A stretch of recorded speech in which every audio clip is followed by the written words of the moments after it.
어떤 분이 한 해의 연말에 한 해를 돌아보면서 일어났던 일들을 적어보며 정리했다고 합니다. 맡은 직책들에 대한 일들, 자가 했던 행한 일들, 많은 사람과의 만남들, 여러 사건들을 기록했습니다. 그러면서 그 중에 한 해를 돌아보며 자기 영혼에 가장 잘한 일이 무엇이 있는가를 생각해 보았다고 합니다. 여러분도 한번 생각해 보십시오. 작년 한 해 동안 여러분의 영혼에게 가장 잘한 일이 무엇입니까?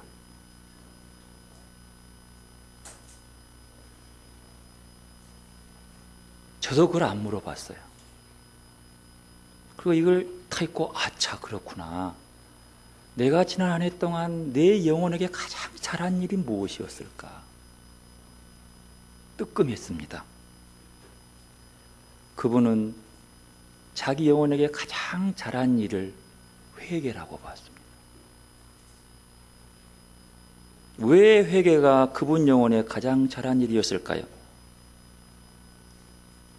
세상에 그리 몹쓸 죄를 지은 것도 아닌데 왜 회개를 가장 잘한 일이라 했을까요? 그는 이렇게 말합니다. 늘 하나님께 아무개 같은 사람이 되게 해달라고, 하는 일마다 잘 되게 해주시고, 나가도 복을 받고 들어와도 복을 받게 하시고, 주어지는 계획들이 잘 진행되게 해달라고 많은 기도를 했답니다. 그렇게 많이 했지만, 다 기록했지만 다른 어떤 것보다도 하나님께 죄를 고백하고 용서받는 일이 마음속 깊이 찡하게 기억에 남더랍니다. 왜 그럴까? 깊이 성찰해 보니 그분의 내면에서 가장 원하는 것은 하나님의 자녀로 죄 없이 당당히 잘 사는 것이었기 때문이라고 스스로 평가했다고 합니다.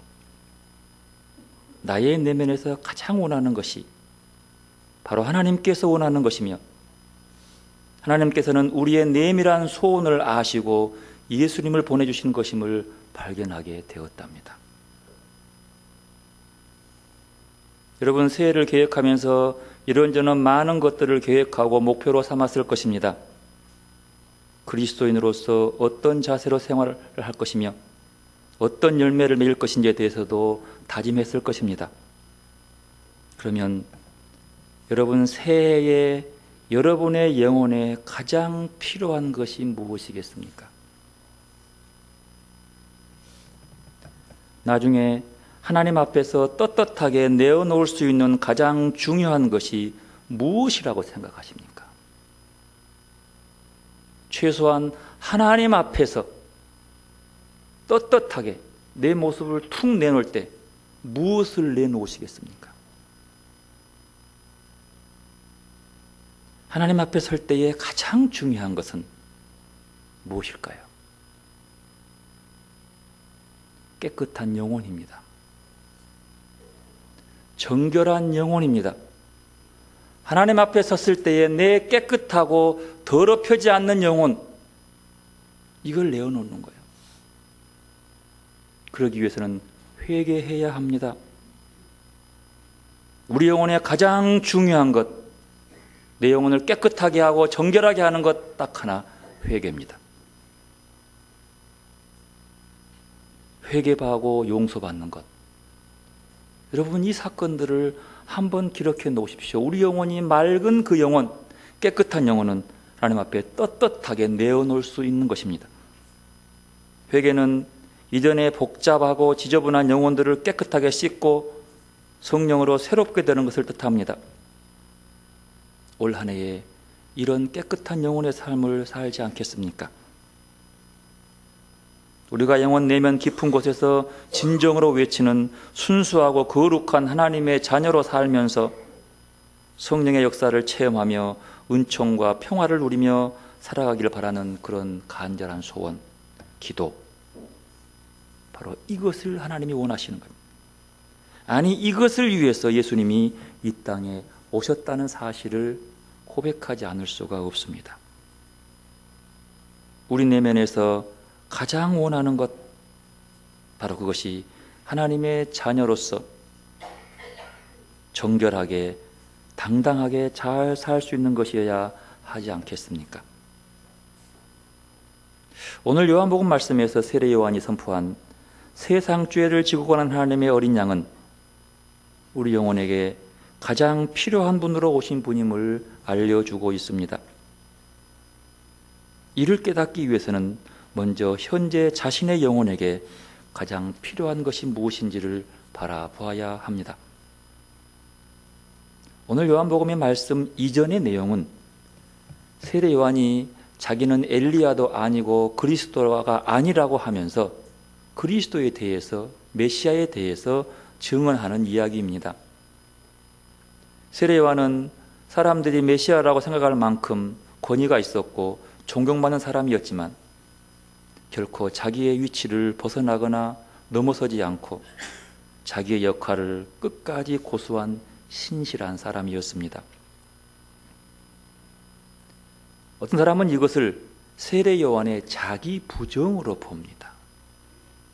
왜 자기 부정입니까?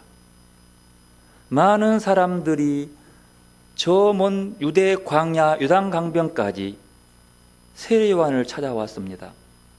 그가 혹 메시아가 아닐까? 우리가 기다리는 그분이 아닐까라는 마음으로 찾아오고 내 몸을 정결하고 깨끗하게 하기 위해서, 그 영혼을 정결케 하기 위해서 그에게 물로 세례를 받으러 줄을 섰습니다.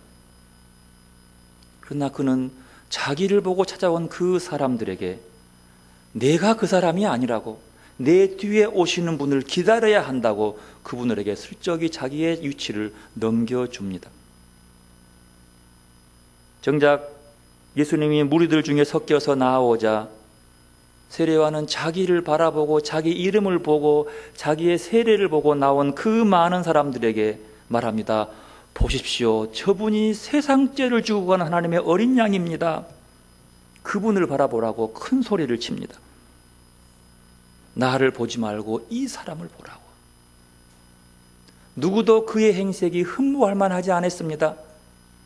아름답거나 한 번쯤 쳐다보는 매력적인 인물도 아니었습니다. 그러나 세례 요한은 말합니다. 그를 보라고. 나를 따르지 말고 그를 따르라고. 심지어 세례 요한은 물로 세례를 주면서 많은 사람들의 존경과 높임을 받았습니다. 그 세례를 통해서, 그의 외침을 통해서 자기 이름이 높아졌고 세례 요한을 지지하고 메시아로 인정하는 사람들이 더 많아졌음에도 불구하고 그는 자기에게 와서 물로 세례를 받는 자들에게 내가 베푸는 이 세례는 내 뒤에 오시는 그분을 이스라엘에게 나타내게 하기 위한 것이라고 자기의 세례를 폄하합니다. 31절 말씀, 나도 그를 알지 못하였으나 내가 와서 물로 세례를 베푸는 것은 그를, 예수를 이스라엘에 나타내려 함이라. 자기가 베푸는 세례는 그저 그렇게 중요한 것이 아니고 그저 나는 이 세례를 베푸는 것은 내 뒤에 오셔서 성령으로 세례를 베푸는 그분을 드러내려 한 것밖에 아니라고 그는 자기를 부정합니다. 예수를 나타내고 예수를 높이기 위해서 자기의 있는 명예를, 자기의 인정받는 명성을 내려놓습니다.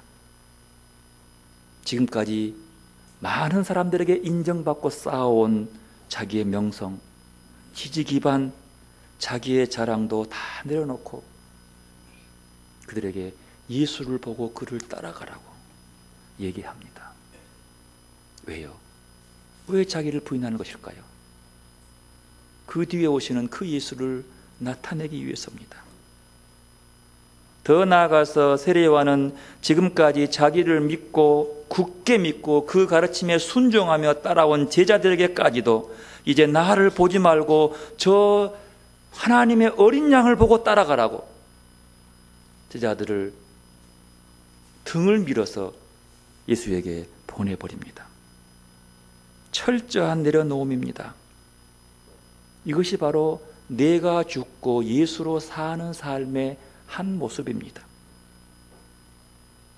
세례요한은 예수 앞에서 철저히 자기에게 쓰어지는 모든 것들, 인정되는 모든 것들을 감추고 오직 예수만 얘기하고 자기를 통해서 예수만 드러나기를 바라고 있습니다. 바로 이 세례 요한의 자기 부정은 자기만의 온전한 정체성을 만들어내기 위함이었습니다. 세례 요한은 요한복음 1장 23절에 보면 주님의 길을 곱게 하는 자로 광야에서 외치는 소리라고 자기를 말합니다. 이게 자기의 정체성이에요. 주님의 길을 곱게 하고 주의 오실 길을 평탄하게 하고 그러기 위해서 광야에 외치는 소리에 불과한 그 사람에게 사람들은 그가 정말로 메시아인지 몰려들기 시작합니다. 하지만 세례 요한은 자기가 어떤 사람인 줄을 분명히 정의하면서 아니라고 그분을 찾고 있습니다. 이런 세례 요한의 자기 부정은 또 다른 의미에서 새로움을 받아들이기 위한 자리였습니다. 주님의 길을 곱게 하고 주님의 오심을 미리 알리는 자리였습니다. 바로 세례 요한이 받아들인 그 새로움, 그 낯설음은 다름 아닌 어린 양이신 예수님이었습니다. 세례 요한이 바라보는 메시아에 대한 그 새로운 관점, 낯선 그 관점은 부정을 긍정으로 바꾸는 것이었습니다. 세례 요한은 스스로 아무것도 자기가 아님을, 그냥 아무것도 아님을, 그냥 소리임을 얘기하면서 눈앞에 보여주는 현실 앞에 희생당한 어린 양, 다른 사람을 위해 철저히 자신을 낮추고 내어주는 어린 양을 발견한 것입니다. 왜 자기를 부인한 것입니까? 세례 요한은 말합니다. 나도 그를 알지 못했으나 뭘로 알지 못한 것입니까? 그를 자기를 희생시키는 어린 양으로 알지 못했다는 겁니다. 그러면 그는 메시아를 어떻게 알았습니까? 왕 같은 메시아로 알았습니다. 왕은 뭡니까? 천군 천사를 거느리고 화려한 위엄과 권위를 가지고 세상 사람들이 그의 위엄 앞에 무릎을 꿇게 만드는 그 권위로 오는 메시아, 호령하면서 세상을 심판하고 벌벌 떨게 만들고 오시는 그 메시아.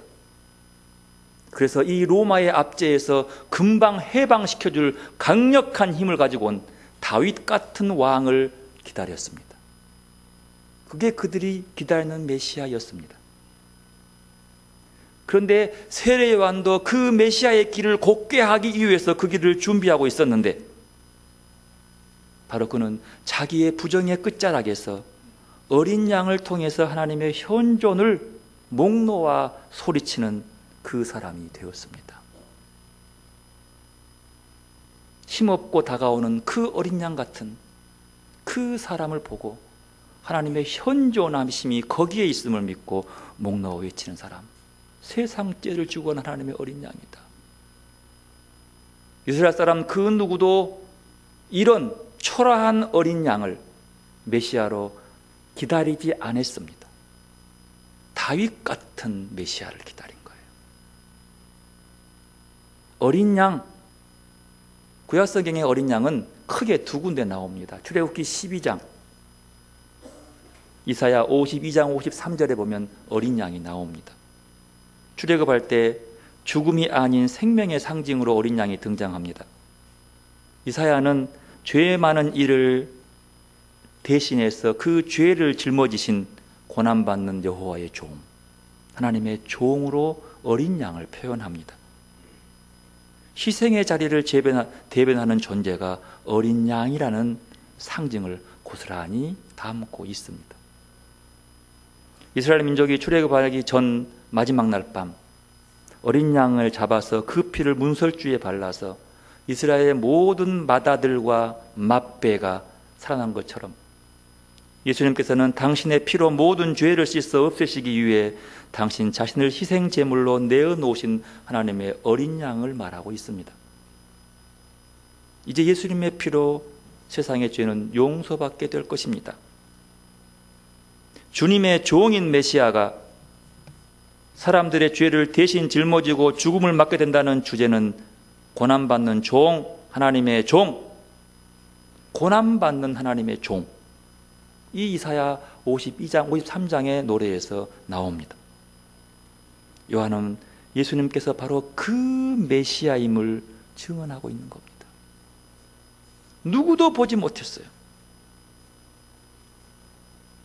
메시아가 강하고 화려한 왕의 모습이 아니라 어린 양으로 왔다는 것 누구도 인정하지 않으려고 했습니다.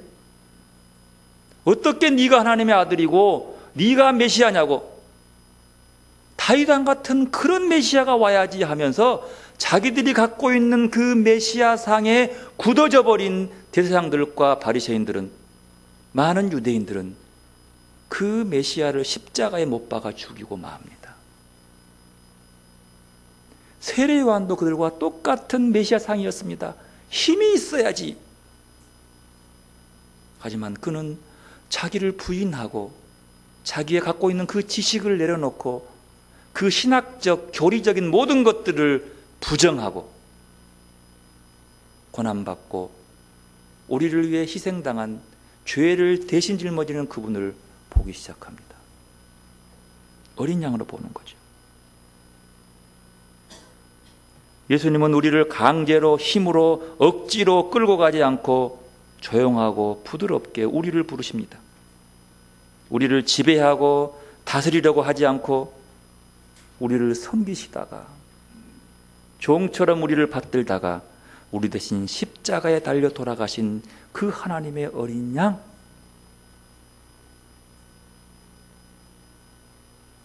세례 요한은 바로 그분을 그렇게 알지 못했다가 성령이 그 위에 비둘기처럼 앉은 모양을 보고 아, 이분이 있구나 라고 알았다는 겁니다. 여러분, 아람 말로 종과 양이라는 말이 같은 발음을 합니다. 동음이어라고 해요. 탈리아라고 하는 건데, 이게 동음이어는 같은 의미인데 의미가 달라요. 어떤 사람은 어느 쪽은 양이에요. 탈리아, 아람어로 그러면. 또 탈리아 그러면 종이라는 뜻이에요. 언어 유익이라고 하는데요. 여기서 똑같이 어린 양이라고 할 때는 하나님의 종이 함께 포함되는 거예요. 예수님이 사용하는 말이 아람어였거든요. 그러니까 탈리아 그러면 양도 되고 종도 돼요. 하나님의 종이 되는 것이죠. 하나님의 양을 읽는데 하나님의 종으로 읽어내는 겁니다. 이것이, 그 종은 성령이 그에게 임할 때 가능한 뜻이에요. 요한복음 20장 22절 23절 보면은요, 예수님께서 하나님의 양, 하나님의 종으로서의 당시의 사명을, 그 사명이 바로 제자들에게 주신, 즉 우리에게 준 사명임을 분명히 합니다. 예수님께서 부활하고 나셔서 제자들에게 숨을 훅 불어넣으시면서 이렇게 말씀합니다. 성령을 받아라. 너희가 누구의 죄든지 사하면 사하여질 것이요, 누구의 죄든지 그대로 두면 그대로 있으리라. 그래서 성령을 받아라. 성령을 받는다고 하는 것은 우리가 수행해야 할 사명 또한 예수님의 사명과 동일한 것을 말해주고 있는 것입니다. 즉 말하면 예수님이 성령이 임하지 않고 줄 섰을 때는 세례 요한은 그가 어린 양으로서의 메시아의 모습을 보지 못했어요. 그냥 먼 아는 친척집의 동생 정도로 알고 있었어요. 그리고 특별한 분이라고만 알고 있었어요. 그런데 성령이 그에게 임하는 걸 보고 그 위에 머무는 것을 바라보면서 아, 이분은 하나님의 어린 양이라고 알고 있다는 사실입니다. 그러면서 똑같은 의미로서 제자들에게 성령을 받아라. 우리에게 말합니다. 성령을 받아라. 그러면 우리에게 성령이 임한다는 게 뭐예요? 똑같이 예수가 성령이 임해서 받은 그 사명과 우리의 사명이 같다는 뜻입니다. 즉 말하면 우리도 예수님처럼 세상의 죄를 없애기 위해서 세상의 죄를 짊어지고 나아갈 어린 양의 모습으로 살아가는 것이 성령 받는 자들의 사명이라는 뜻입니다. 특별히 33절을 보면은요, 성령이 예수님의 위에 내려앉았다가 떠나지 않고 뭐 했다고요? 그 위에 머물고 있다. 이게 머물다는 거죠. 머물러 있었다. 여러분, 성령은 태초부터 종말까지 이르기까지 예수님의 모든 활동과 함께 하십니다. 예수님이 잉태할 때도요, 뭘로 잉태했어요? 성령으로 잉태합니다. 예수님이 공생애가 시작될 때도 성령이 그 위에 임함으로써 그 증거를 보고 함께 공생애가 시작되어 갑니다. 예수님이 부활하고 나신 다음에 성령을 받으라 제자들이 얘기하면서 그들에게 숨을 불어넣어 줍니다. 바로 성령께서 예수님 위에 머물고 계심을 요한이 본 거죠. 비둘기같이 비둘기 모양으로 왔다. 여러분, 그 비둘기의 상징이 있어요. 비둘기가 히브리 말로 무슨지 아십니까? 비둘기가 히브리 말로 요나예요. 요나. 자, 물어볼게요. 요나 하면 떠오르는 게 뭐예요? 요나 하면 딱 떠오르는 게 있죠? 금방 알잖아요. 큰 물고기 뱃속에서 며칠 동안? 3일 동안 있다가 살아난 선지자. 그게 요나예요. 근데 그게 비둘기와 같다는 뜻이죠. 그러면 요나가, 성령이 그 위에 임했다, 그 사람에게 임했다는 것은 무슨 말이에요? 요나 얘기가 그 위에 임한 것이죠. 여러분, 그 유대인들이 그러잖아요. 내가 메시아의 그리스도이라는 것을 표적을 보여달라 얘기해요. 그러니까 뭐라 그럽니까? 요나의 표적밖에는 보여줄 게 없다. 요나의 표적은 뭐예요? 물고기 뱃속에서 3일 동안 있다가 살아난 사람이에요. 이거가 예수님하고 뭔 상관이 있어요? 예수는 십자가에 죽어서 며칠 동안 무덤에 있다가 3일 만에 살아난 사람이에요. 그러니까 여기서 성령이 임했다고 하는 것은 그가 요나처럼 그 어둠에, 그 물고기 뱃속인데 그걸 스올이래요. 스올은 지옥, 또 무덤이라는 뜻이에요. 3일 동안 무덤에 있다가 살아나는 이 징표밖에 보여줄 게 없다는 거죠. 예수가 메시아로서 할 수 있는 그것밖에 없는 거예요. 그렇게 보는 거죠. 그 죽음, 3일 만에 무덤에 있다가 부활한 그 부활의 모습이 우리가 믿어야 할, 우리를 살리기 위한 삶의 모습, 이것밖에 없다는, 그렇게 연결됩니다. 성령이 그 위에 머문다는 것은 그런 뜻이에요. 죽었다가 3일 만에 부활하신 그 모습. 물론 영이 내려와서 머문다는 표현은 메시아를 지키는 전통적 표현이기도 하겠지만 무엇보다도 희생의 자리인 어린 양의 운명이라고도 볼 수 있는 겁니다. 같은 의미요. 이 사실을 알기 위해서 세례요한은 지금까지 배웠던 모든 신학적 지식, 성경적인 지식들을 다 부인할 수밖에 없었어요. 확신을 가지고 기다렸던 그 모습을 내려놓지 않고는 이 예수를 만날 수 없었던 것이죠. 그래서 세례요한이 위대한 겁니다.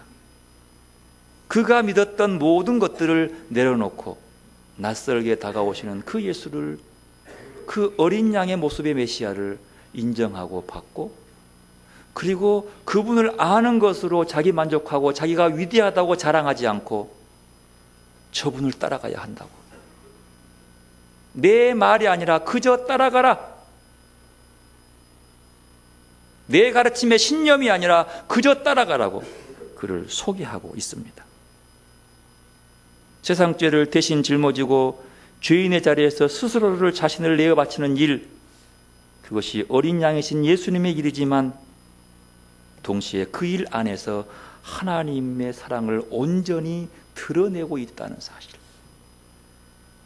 이 죄인의 자리가 곧 하나님의 현존의 자리가 되는 것이고, 그래서 어린 양이신 예수님은 하나님과 인간이 만나는 하나됨의 자리, 이렇게 보는 겁니다. 바로 이것이 세례요한의 증언이에요. 세례요한의 고백이에요. 여러분, 우리는 그리스도의 증인들입니다. 무엇을 증언하시겠습니까? 지금까지 배워왔던 걸 증언하시겠습니까? 신앙적인 지식을 증언하겠습니까? 그러면 어린 양의 모습으로는 예수를 볼 수 없어요. 그러면 온전히 전하는 것이 아니에요. 세례 요한이 전한 세상죄를 짊어지는 어린 양이 진짜 메시아입니까? 아니면 다윗 왕처럼 권위를 가지고 천군 천사를 거느리고 위엄을 가지고 내려온 그 메시아가 진짜 메시아입니까? 분명히 구별되지 않습니다. 이 예수를 보기 위해는 이 전통이 그들을 깨트리지 않으면 만날 수 없다는 겁니다. 세례 요한의 이 고백은 새롭게 오시는 그 예수를, 그 메시아를 보는 눈, 이걸 증언하는 거죠. 여러분, 증인의 삶은 뭡니까? 내게 다가오셔서 낯설게 오시는 그 예수를 낯설어 하지 아니하고 볼고 고백하고 붙잡는 그 주님을,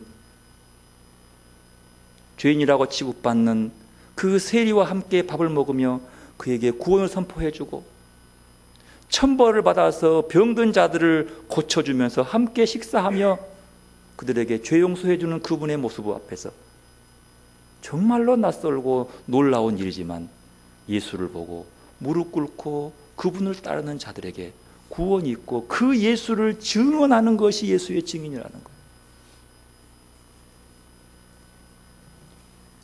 예수님의 입을 통해, 세례 요한의 입을 통해서 우리는 새로운 방식의 예수를 만나보고 있습니다. 오늘 요한복음의 세례 요한의 물 세례는 예수님의 성령 세례를 또한 예고하고 있습니다. 오늘 33, 34절 말씀 함께 있습니다. 나도 그를 알지 못하였으나 나를 보내어 물로 세례를 베풀라 하신 그 이가 나에게 말씀하시되 성령이 내려서 누구 위에든지 머무는 것을 보거든 그가 곧 성령으로 세례를 베푸는 이인 줄 알라 하셨기에 내가 보고 그가 하나님의 아들이심을 증언하였노라 하니라. 요한은 물에 잠기는 세례를 베풀었습니다. 그런데 예수님은 우리에게 성령 안에 잠기게 하셨다라고 말합니다. 성령은 하나님의 숨결입니다. 하나님의 숨결에 잠기게 되는. 성경은 하나님에 대한 믿음으로 말미암아 인류 역사 안에서 모든 변화, 모든 새로움은 성령이 하신 일이라고 성경은 우리에게 가르쳐주고 있습니다. 천지 창조의 이 새로움도 성령을 통해서 이루어지는 것입니다. 예언자의 출현도 하나님의 영이 그에게 임하시니 하나님의 영, 성령이 임함으로 예언자들이 나옵니다. 예언자는 늘 새로움이요, 전통을 깨트리는 새로운 하나님의 문화를 알려주고 있습니다. 예수님의 탄생도 성령으로 시작되고 교회의 설립도 성령 충만함으로 이루어집니다. 뭐지요? 모든 성경 안에 새로운 일들은 성령과 함께 변화되는 겁니다. 예수님이 성령으로 세례를 베푼다는 것은 바로 예수님으로 말미암아 우리 사람들의 새로운 삶이 발생한다는 겁니다. 새로운 삶, 이것을 거듭남의 삶이라고 얘기합니다. 예수님은 그의 삶 속에서 하나님의 사랑을 보여주신 분이었습니다. 시리에 찬 병자들을 고치고 절망에 빠진 장애인들을 치유해 주셨습니다. 예수님은 하나님의 사랑을, 하나님이 사람을 정죄하고 벌 주시는 분이 아니라고 가르치십니다. 죄지면 심판하는 그런 분이 아니라고. 하나님의 숨결은 사랑으로 이웃을 고치고 살려내는 숨이라고 우리에게 가르치고 계십니다. 그러므로 우리가 이웃을 고치고 살리는 우리의 실천들 안에 하나님의 숨결은 우리와 함께 계시다는 사실도 함께 알려주고 있는 것입니다. 사람들은 대개 하나님을 심판하고 벌 주는 분으로 상상합니다. 안식일 안 지키면 벌을 주겠지. 여러분, 하나님은 자비로우신 하나님, 은혜를 베푸시는 하나님, 사랑을 베푸시는 하나님으로 우리에게 가르쳐주고 있습니다. 하나님의 어린 양은 우리가 상상하던 하는 두려운 하나님을 버리고 베풀고 용서하는 은혜로운 하나님을 받아들일 것을 요구합니다. 강한 자, 벌 주는 하나님은요, 강한 자들이 해요. 바리새인처럼 강한 자, 제사장처럼 힘이 있는 자들이 말합니다.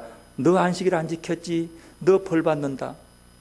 너 죄 지었지? 11조 안 했지? 너 하나님이 가만둔 거 봐라. 강한 자들이 하는 얘기요. 예수님처럼 어린 양처럼 약하디 약한 사람은 그런 얘기 하지 않습니다. 뭘 합니까? 하나님은 사랑하는 분이요, 죄를 용서해 주시는 분이요. 누가 이깁니까? 누가 이깁니까? 강한 자가 이깁니다. 그 힘없는 사랑 얘기하고 자비 얘기하는 예수를 십자가에 못 박아 죽이고 말아요. 그러나 하나님은 누가 승리하게 만듭니까? 십자가에 죽은 예수를 승리하게 만듭니다. 이게 하나님의 뜻인 것이죠. 세례요한은 바로 자기의 갖고 있는 신학 교리를 다 뛰어넘는 새로운 하나님의 어린 양을 바라보고 그에게 나아가기를 권고합니다. 더 나아가서 그는 사람들에게 계속 예수를 바라보고 예수를 따라야 한다고 얘기합니다. 심지어 자기 제자들에게까지도 그를 따라가라고 얘기합니다. 두 명의 제자가 스승을 떠나서 예수를 따릅니다. 따라오는 그에게 예수가 묻습니다. 너희는 무엇을 찾고 있느냐? 무엇을 찾으려고 내게 나오느냐? 여러분, 이 말은 그 두 명 제자들에게 하는 말씀이 아닙니다. 이 말씀을 읽는 오늘 우리에게 묻습니다. 우리에게 묻습니다. 무엇을 찾으려고 예수를 믿느냐? 무엇을 얻기 위해서 주의를 지키느냐? 여러분, 무엇을 찾기 위해서 교회를 다니고 무엇을 얻기 원해서 예수를 믿습니까? 혹시 우리는 내가 왜 예수를 믿는지, 내가 지금 무엇을 원하는지 아무 생각 없이 그냥 그동안 교회 다녔으니까 습관에 따라서 교회 다니고 있지는 않습니까? 예수님은 자기를 따라온 사람에게 묻습니다. 뭘 찾고 있느냐? 무엇을 바라고 나를 따라오느냐? 예수 믿는 이유, 예수 따르는 이유가 분명해야 합니다. 내가 예수 믿는 이유가 예수 믿는 참된 이유가 되지 못한 수도 있습니다. 예수님은 우리에게 하나님의 나라를 약속해 주셨는데 우리는 예수님의 약속에 관심 없고 오직 내가 원하고 내가 바라는 것을 얻기 위해서 예수를 따를 수도 있지 않겠습니까? 내가 원하는 그것이 예수님이 우리에게 주시겠다고 하신 것인지 확인할 필요가 있습니다. 예수를 믿는다고 하면서도 예수와 아무 상관없이 살면 얼마나 그 인생이 허무하겠습니까? 제 아들이 묻습니다. 랍비님, 선생님, 어디에 계십니까? 어디에 묵고 계십니까? 하는 얘기입니다. 그는 예수를 직접 보고 자기 스승이 가르쳐준 대로 직접 보고 판단하겠다는 겁니다. 지금까지 배운 신학이나 교리 이런 것들을 가지고 판단하는 것이 아니라 다 내려놓고 직접 그의 삶을 보고 정말로 어린 양의 모습인지 자기가 지금까지 배워온 그 권위 있고 위엄에 차고 다윗왕 같은 그런 권세를 가지고 나온 메시아였는데 정말로 이걸 내려놓고 지금까지의 내 신학과 신념들을 내려놓고 이렇게 죽을 수밖에 없는 모습으로 초라한 모습으로 등장한 그가 정말 메시아인지를 보고 싶다는 겁니다. 주님 말씀합니다. 와서 보라. 긴 말하지 않습니다. 설득하려고 하지 않습니다. 100번 말보다도 한 번 보면 된다. 와서 봐라. 와서 보라. 여러분, 우리가 예수를 증언하면서 무엇을 보여주기를 원하십니까? 다른 사람들이 기대하는 휘황찬란하고 웅장함을 보여주기를 원하십니까? 아니면 세상죄를 없애기 위해서 십자가를 진 어린 양의 모습의 예수를 보여주기를 원하십니까? 우리의 삶에서 무엇을 보여주어야 전도를 할 수 있겠습니까? 많은 선물로 홀려서 전도해야 하겠습니까? 그럴 수도 있습니다. 하지만 그 중심 속에는 뭐가 있어야 합니까? 세상 죄를 지고 가는 하나님의 어린 양을 보여줄 수 있어야 합니다. 이것이 성령이 임할 수 있을 때만 볼 수 있는 겁니다. 그들은 성경이 말합니다. 10시쯤 되어 오후 4시쯤 되어 그들은 그의 본대로 고백합니다. 우리가 메시아를 만났다. 세상을 구원할 메시아를 만났다. 그분을 따라가면 궁극적으로 다 도망가야 되고 숨어야 되고 벌벌 떨어야 될 줄 알지만 진짜 메시아가 여기 있네. 우리가 바라보는 지금까지 메시아는 가짜였어. 진짜를 볼 수 있는 그 고백, 많은 설명과 논리가 학적인 증명이 필요하지 않았습니다. 그저 보여준 것밖에 없습니다. 안드레는 그걸 가지고 바로 자기 형제 시몬에게 갑니다. 가서 말합니다. 내가 메시아를 만났소. 두말하고 설명하고 흥분하지 않습니다. 시몬은 그 길로 그 형제 안드레와 함께 예수께 나아옵니다. 그는 동생을 믿었습니다. 동생을 신뢰했습니다. 그의 삶에 그의 경험이 진실임을 알았습니다. 그래서 내가 메시아를 만났어. 그래 나도 그분 만나자. 따라 나오는 겁니다.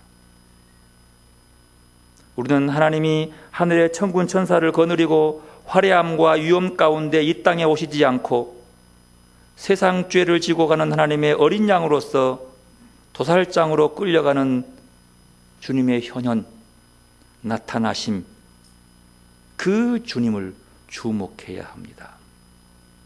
그 주님을 볼 수 있어야 합니다. 성령의 충만함은, 성령이 내리시는 건 바로 그것을 바라볼 수 있어야 합니다. 사랑하는 성도 여러분, 우리의 눈을 낯설게 다가오시는 주님을 볼 수 있는 눈으로 변화되시기를 바랍니다. 내가 아니라 성령을 통해서 볼 수 있는 눈. 그러므로 마땅히 우리의 삶 속에서 하나님께로 돌아가기를 결심하고 하나님과 회복된 관계 속에서 성령의 이끄시는 삶을 살아야 하겠습니다. 남을 희생시켜서 내 욕망을 채우는 태도를 포기하고 도리어 나를 희생시켜 사랑의 계명을 지킴으로써 우리의 구원을 완성된다는 사실을 믿고 주님을 온전히 보고 따라갈 수 있는 여러분들이 되시기를 바랍니다. 어린 양으로 오신 예수님을 우리가 바라보고 우리도 세상 죄를 함께 지고 가는 어린 양이 될 수 있는 성령의 사람들이 되시기를 바랍니다. 어린 양으로 예수님은 우리에게 다가오셨습니다. 기도로 나가십시다. 고요히 내게 다가오신 어린 양의 하나님의 어린 양을 바라보시기를 바랍니다.